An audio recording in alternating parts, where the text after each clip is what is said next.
할렐루야. 오늘도 함께 예배하는 모든 성도님들에게 하나님의 은혜와 능력과 축복이 넘치고 넘치시기를 주님의 이름으로 축원합니다. 이 땅의 모든 생명체라면 공통적으로 가지고 있는 중요한 특징이 있는데, 그것은 바로 성장, 즉 자라나는 것입니다. 살아있는 씨앗은요, 땅에 묻게 되면 시간이 지나면서 싹을 틔우고 줄기가 뻗고 잎사귀와 꽃과 그리고 열매를 맺습니다. 동물들도 마찬가지입니다. 알에서 태어났건 아니면 어미 태에서 나왔건 생명이 있으면 반드시 자라가게 됩니다. 그리고 그 성장은 하나의 목표점이 있는데요, 그것은 바로 어미, 즉 부모의 모습으로 자라가는 거예요. 살아있는 무궁화 씨를 여러분 심어보세요. 그러면 그 씨는 자라게 됩니다. 자라는데 뭐가 되는 거 아니? 반드시 무궁화가 됩니다.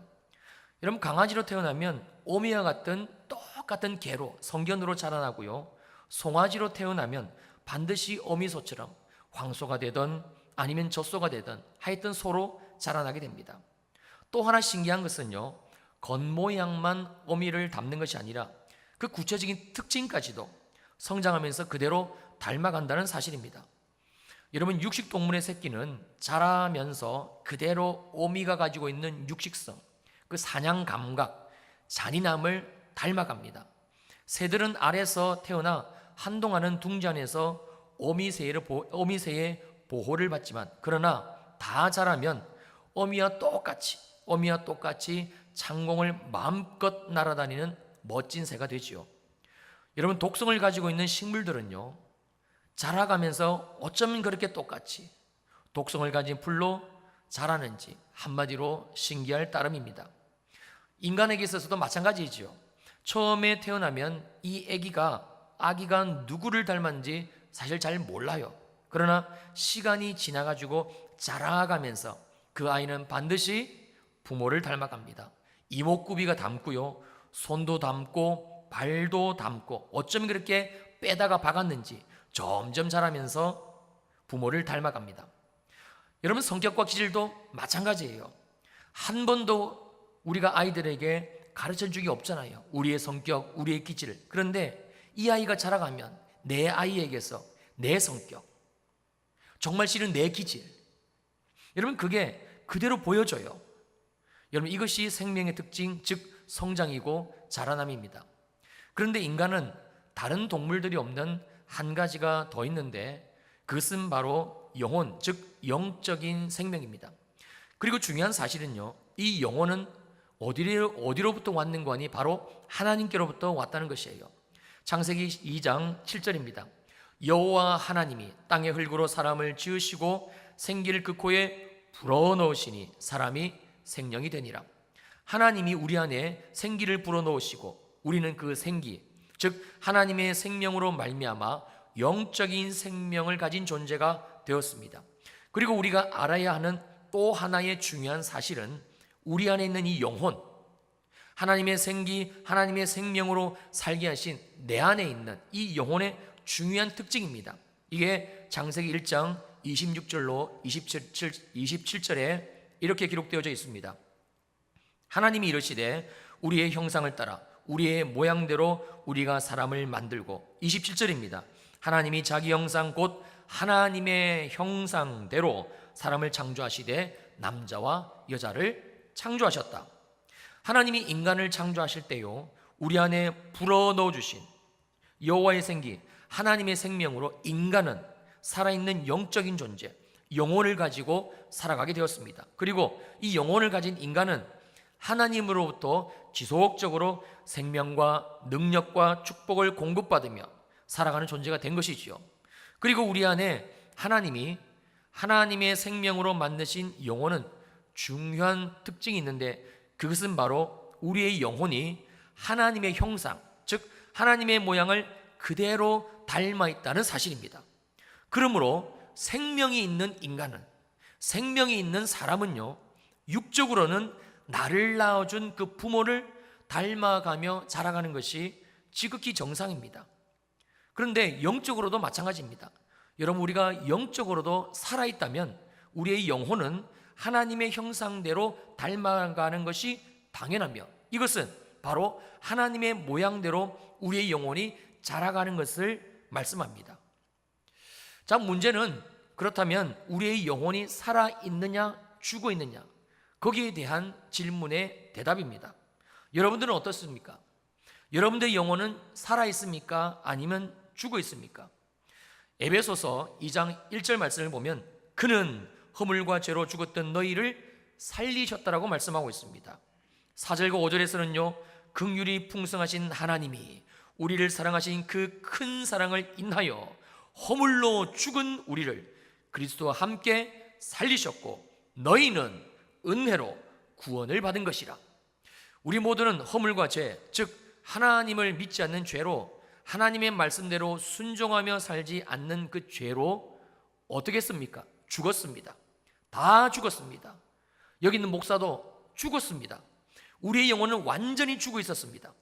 그런 우리를 예수 그리스도의 십자가의 죽으심과 부활을 믿게 하시고, 그리고 그 믿음으로 말미암아 이제는 그리스도와 함께 우리를 살리셨습니다. 구원을 받은 것이지요. 그러므로 예수를 믿고 구원을 받은 우리 모두는 이제 예수와 함께 산 자들입니다. 우리의 영혼은 지금 살아있습니다. 때로 우리가 하나님 말씀에 불순종하기도 하고 또 믿음으로 100% 살지는 못하지만, 그러나 그럼에도 불구하고 여기 계신 모든 분들, 우리 모두는요, 예수 그리스도의 십자가의 공로, 우리가 믿는 그 믿음 오직 한 가지 때문에 그 믿음으로 말미암아 산 자들입니다. 우리의 영혼은 살았습니다. 그렇다면 생명이 살아있는 자의 특징이 무엇입니까? 바로 성장, 자라남이지요. 우리의 영혼이 살아있으므로, 그러므로 반드시 우리에게 일어나야만 되는 일은 우리의 영적인 성장, 즉 믿음이 자라가는 것입니다. 예수는 믿는데, 그런데 믿음이 전혀 자라지 않는다. 모태신앙으로 예수 믿은 지 50년이 넘었는데도 아직까지 영적인 나이는 어린아이를 벗어나지 못하고 있다. 매주일 예배를 드리는데도 내 삶의 변화가 전혀 없다. 영적인 자라남도 없고 성장도 없다. 여러분, 이런 사람은 분명합니다.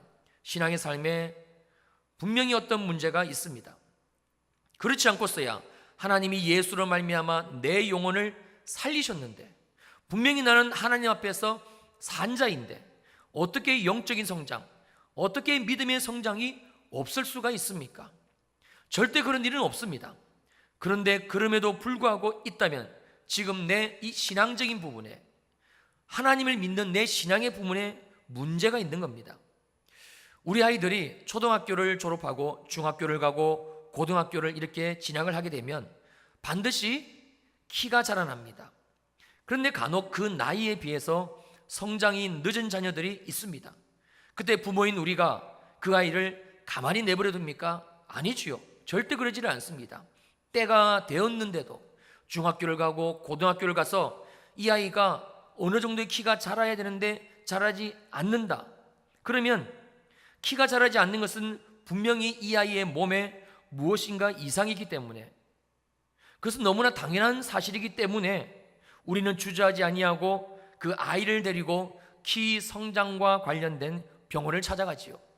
그리고 성장 호르몬 주사를 마시든지 아니면 관련된 한의원을 찾아 한약을 다려 먹이든지 하여튼 정상적으로 이 아이가 키가 자랄 수 있도록 조치를 취하게 됩니다. 여러분, 영적으로도 마찬가지입니다. 우리의 영혼은 하나님의 크신 사랑과 은혜로 십자가의 공로로 살아났습니다. 우리는 산자들입니다.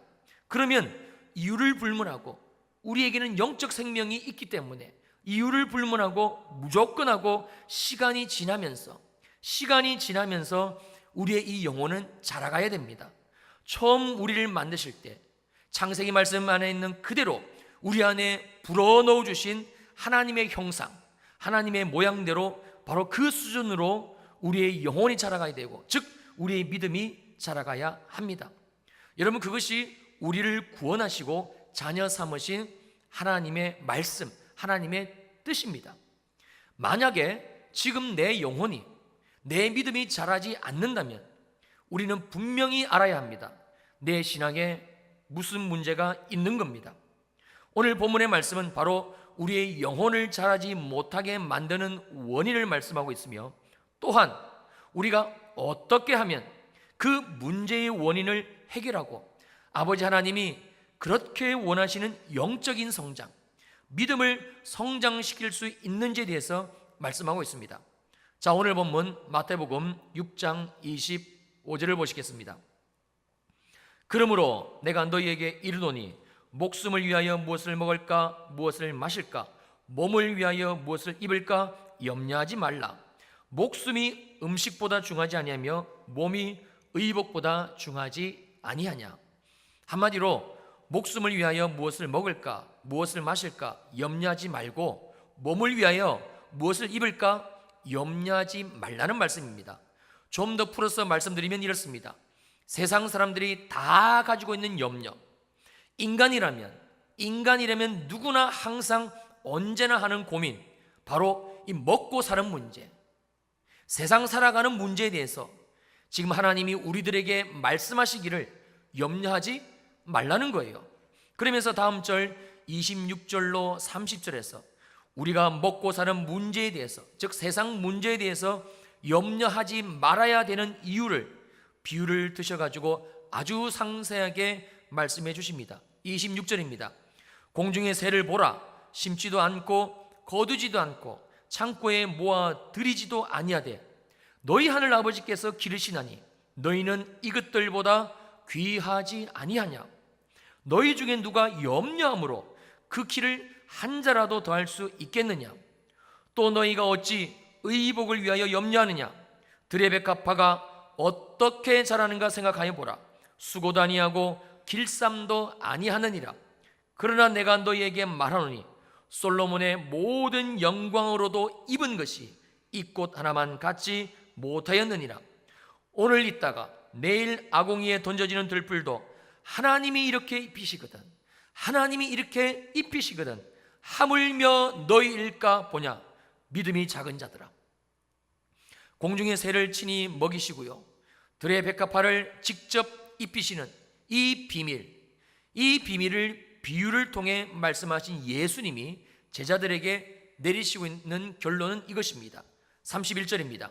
그러므로 염려하여 이르기를 무엇을 먹을까 무엇을 마실까 무엇을 입을까 하지 말라. 이는 다 이방인들이 구하는 것이라. 너희 하늘 아버지께서 이 모든 것이 너희에게 있어야 할 줄을 아시느니라. 염려하면 안 됩니다. 세상 사람들이 다 염려해도 대한민국 국민이라면 누구나 다 먹고 사는 문제에 대해서 자유할 수 없고요.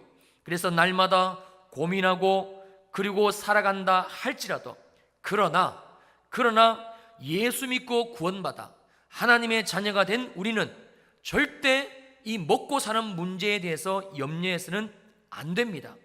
염려하지 않을 뿐만 아니라 하나님 앞에 무엇을 먹을지 무엇을 마실지 무엇을 입을지에 대해서는 여러분 기도도 하지 말아야 합니다. 왜냐하면 하늘 보좌에서 우주 만물을 붙드시고 역사의 주관자가 되시는 주님이 나의 아버지가 되시며 아버지가 되시는 그 하나님은 우리가 육을 입고 이 땅 위에 사는 동안 필요한 모든 것들, 먹고 사는 데 소용되는 것들을 무엇인지 어떤 것이 필요한 것인지 이미 아시고 완벽하게 예비하시고 그리고 때를 따라 주시기 때문입니다. 이것이 우리를 향하신 하나님의 말씀, 하나님의 뜻입니다. 그런데 문제는요, 이게 말처럼 쉽지 않다는 데 있습니다. 왜냐하면 하나님의 이 약속의 말씀은 보이지 않고 만져지지 않고 내 삶에 직접적인 영향력이 없는 것 같아 보입니다. 그러나 우리가 먹고 사는 문제는요, 당장 우리 눈앞에 선명하게 펼쳐져 있는 지금 내 삶의 현실로 드러나 있는 그런 문제이기 때문에 그렇습니다. 여러분, 그래서 필요한 것이 있는데 그것은 바로 믿음이지요. 여러분 30절을 보세요. 30절 하반절에 이렇게 말씀하고 있습니다. 믿음이 작은 자들아. 믿음이 작은 자들아. 우리가 예수를 믿어도 여전히 먹고 사는 문제에 염려하며 매여 있는 이유는 다른 데 있지 않습니다. 바로 우리의 믿음이 작기 때문이에요. 여러분, 이 말씀은 또한 우리의 믿음이 자라지 않는 이유가 바로 무엇을 먹을지, 무엇을 마실지, 무엇을 입을지, 즉 생활의 염려를 벗어나지 못하기 때문이라는 사실을 말씀하고 있습니다. 사랑하는 여러분들이 이 생활의 염려를 벗어나지 않는 한, 무엇을 먹을지, 무엇을 마실지, 무엇을 입을지 이 염려에서 완전히 자유하지 않는 한 절대 영적인 성장, 믿음의 성장은 없습니다. 아무리 모태신앙이라 할지라도, 그래서 예수를 믿은 지 50년이 넘었어도요, 그 사람이 여전히 생활의 염려로 충만하다면, 그 염려로 살아간다면 그 사람은 영적으로, 믿음적으로 작은 자, 즉 영적인 어린아이입니다. 혹 어쩌다가 집사가 되고 권사가 되고 장로가 되고 목사가 되었다 할지라도 하나님이 내 먹고 사는 문제, 내 삶의 문제에 대해서 완벽하게 해결해 주셨다라는 믿음이 없다면, 그래서 늘 관심이 먹는 문제, 사는 문제, 인생의 문제, 육의 문제에 매여 있다면 그 사람의 영적인 실상은요, 하나님 앞에서 아무것도 할 수 없는 믿음이 작은 자, 영적 어린아이입니다. 여러분, 절대 하나님은 믿음이 작은 자에게, 영적 어린아이에게 일을 맡기시지를 않습니다. 30절 하반절에서 믿음이 작은 자들아 말씀하실 때 이 작다라는 말씀의 의미는요, 양적으로, 크기적으로, 또한 질적으로도 이 작다라는 말씀입니다. 그리고 이 작다라는 말씀은 그 의미가 확대되어져 가지고 보잘것이 없다, 초라하다, 그리고 아무것도 아니다라는 뜻으로도 이해가 되어집니다. 그러므로 이 작은 믿음은 어떻게 보면 믿음이 있는 것 같아 보이지만, 그러나 정작 믿음이 작동되어져 가지고 하나님의 뜻을 우리의 삶에서 이루어 드려야 할 때는 전혀 믿음으로 삶을 살아들이지 못해 아무짝에도 소용이 없는, 그래서 믿음이 없는 것과 같은 영적인 상태를 말씀하는 거예요. 하나님이 모세를 통하여 이스라엘 백성들을 애굽에서 구원하셨습니다. 우리가 잘 알지요. 그리고 하나님은 그들을 홍해를 마른 땅으로 건너 광야로 인도하셨습니다. 그러나 그들은 하나님이 그들의 눈앞에 베푸신 기적과 능력과 은혜를 경험하고서도 여전히 믿음이 작았습니다. 믿음이 자라지를 않았던 거예요. 여러분, 출애굽기 15장 22절로 24절을 보면 이렇게 말씀합니다. 모세가 홍해에서 이스라엘을 인도하며 그들이 나와서 수르 광야로 들어가서 거기서 사흘 길을 걸었으나 물을 얻지 못하고 마라에 이르렀더니 그곳 물이 써서 마시지 못하겠으므로 그 이름을 마라라 하였더라. 백성이 모세에게 원망하여 이르되, 그 원망의 내용이 이것입니다. 우리가 무엇을 마실까 하매, 아직도 그들의 관심은 오직 마실 물이었습니다. 홍해를 가르시고 그리고 마른 땅으로 그들을 건너게 하신 주님이시라면 분명히 물이 없을 때에 우리가 구하기만 하면 충분히 주실 수 있는 전능하신 하나님이시라는 사실을 그들은 믿지를 않았습니다. 아니, 믿음이 작았습니다. 그래서 물이 떨어지자 바로 하나님과 모세를 원망하게 됩니다. 또 있습니다. 이번에는 출애굽기 16장 2절로 3절입니다. 이스라엘 자손 온 회중이 그 광야에서 모세와 아론을 원망하여 이스라엘 자손이 그들에게 이르되, 우리가 애굽 땅에서 고기 가마 곁에 앉아있던 때와 떡을 배불리 먹던 때에 여호와의 손에 죽었더라면 좋았을 것을 너희가 이 광야로 우리를 인도해내어 이 온 회중이 줄여 죽게 하는도다. 오로지 이스라엘 백성들의 관심과 마음은요, 생각은요, 고기, 떡, 먹을 것에 있었습니다. 먹을 것이 떨어지고 먹을 것이 없어지고, 그래서 배가 고파오자 그들은 주저없이 하나님과 모세를 또 원망하게 됩니다. 여러분, 그런데 충격적인 사실은요, 이 무엇을 먹을지, 무엇을 마실지, 무엇을 입을지 염려하며 살았던 이스라엘 백성들, 오늘 본문 말씀에서는 믿음이 작은 자들아 라고 말씀하신 그 이스라엘 백성들, 그들의 삶의 결론이 어떻게 되었는가? 고린도전서 10장 5절입니다. 그러나 그들의 다수를 하나님이 기뻐하지 아니하셨으므로 그들이 광야에서 멸망을 받았느니라. 그들이 광야에서 멸망을 받았느니라. 그렇습니다. 여러분, 믿음이 작은 자, 믿음이 자라지 않는 자, 여전히 생활의 염려로 살아가는 자는요, 그들의 끝은 멸망입니다.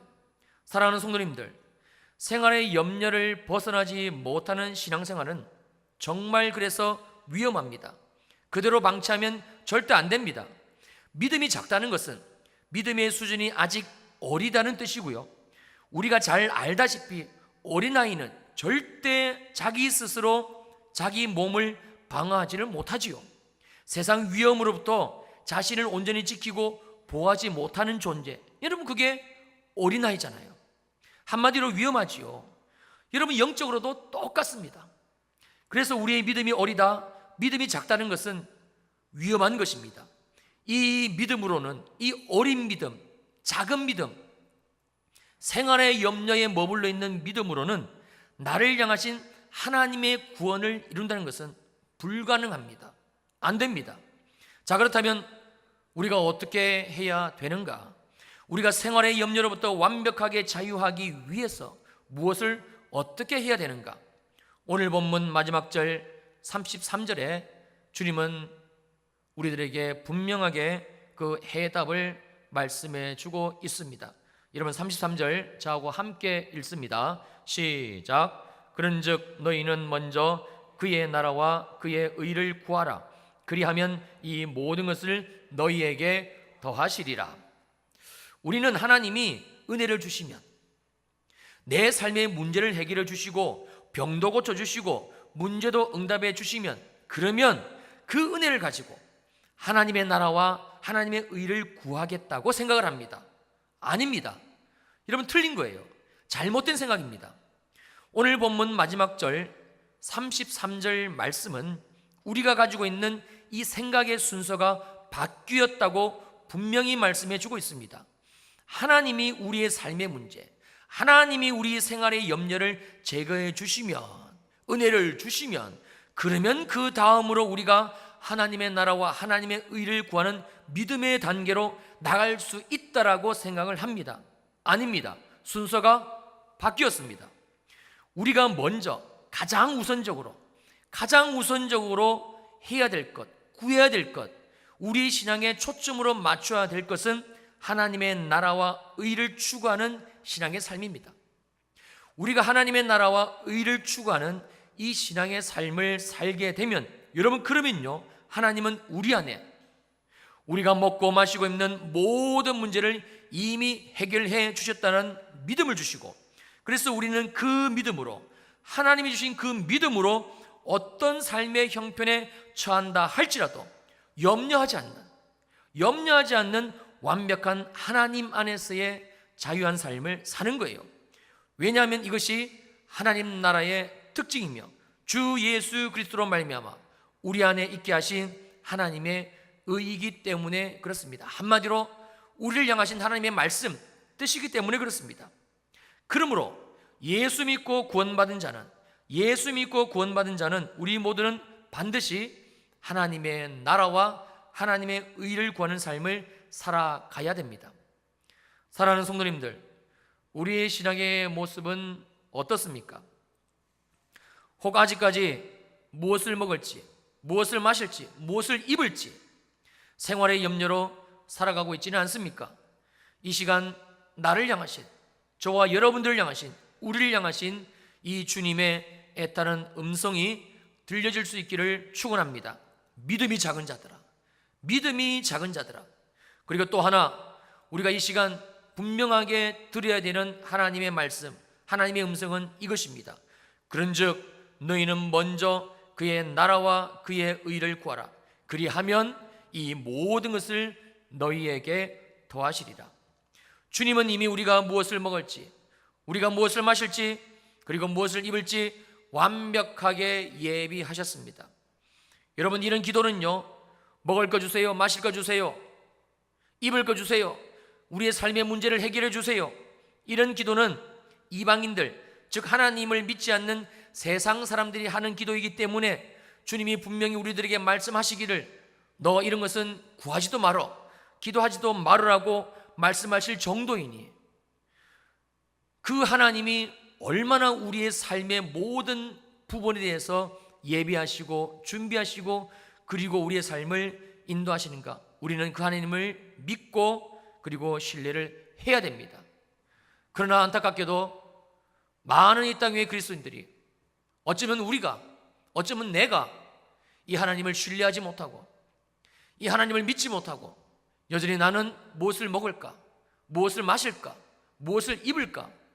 오늘 본문에 등장하는 믿음이 작은 자라고 주님이 정확하게 진단하시고 평가하시는 그 제자, 그 한 사람의 모습을 혹 우리는 살고 있지는 않는지요? 사랑하는 성도님들, 우리를 구원하시고 우리를 자녀 삼으신 주님은 우리의 삶의 모든 문제를 이미 주님 안에서 해결을 하셨습니다. 로마서에서 무엇이라고 우리들에게 말씀하시고 있는 거 아니에요? 우리를 그 십자가의 대속으로, 생명의 대속으로 우리를 구원하신 주님이 그 예수, 아들 예수의 생명으로 우리를 구원하신 하나님 아버지께서 너희에게 아낄 것이 무엇이냐, 너희에게 주지 못할 것이 무엇이냐, 분명히 우리들에게 말씀하고 있습니다. 그러면 우리는 이 생활의 염려의 이 신앙의 수준을 벗어나야 됩니다. 세상 사람들 사는 모습이 다 그렇지 아닙니다. 예수를 정말 내가 믿는다면, 정말 내가 예수를 믿는다면 우리가 절대 하지 말아야 될 것은 우리의 삶의 문제 때문에 염려하는 모습입니다. 그리고 오늘 본문이 말씀하시기를, 주님이 오늘 우리들에게 분명히 말씀하시기를, 우리가 이 작은 믿음, 어린 믿음, 멸망으로 치닫을 수밖에 없는 이 믿음에서 벗어날 수 있는 한 가지의 방법, 우리들에게 분명히 말씀해 주고 있습니다. 너희는 먼저 하나님의 나라와 의를 구하라는 거예요. 그리하면, 즉 우리가 하나님의 나라와 의를 구하면, 그러면 하나님이 이 모든 것, 우리가 무엇을 먹을지, 무엇을 마실지, 무엇을 입을지 더하신다는 겁니다. 하나님이 예비하셨음을 믿는 믿음을 확정시켜 주시겠다는 거예요. 사랑하는 성도님들, 우리는 이제 내일부터 일주일 동안 여기 이 본당에서 모여 대한민국을 위해서, 그리고 하나님이 우리 일주일 동안 우리 교회에 주신 사명, 태국 성회를 위해서, 그리고 하나님이 우리 교회를 향하신 그 새 붕을 위해서 기도할 것입니다. 오로지 하나님의 나라와 의를 위해서 우리는 이 자리에서 저녁마다 모여 기도할 것입니다. 우리가 이 기도의 제목을 가지고 기도할 때에 놀라운 일이 날 것입니다.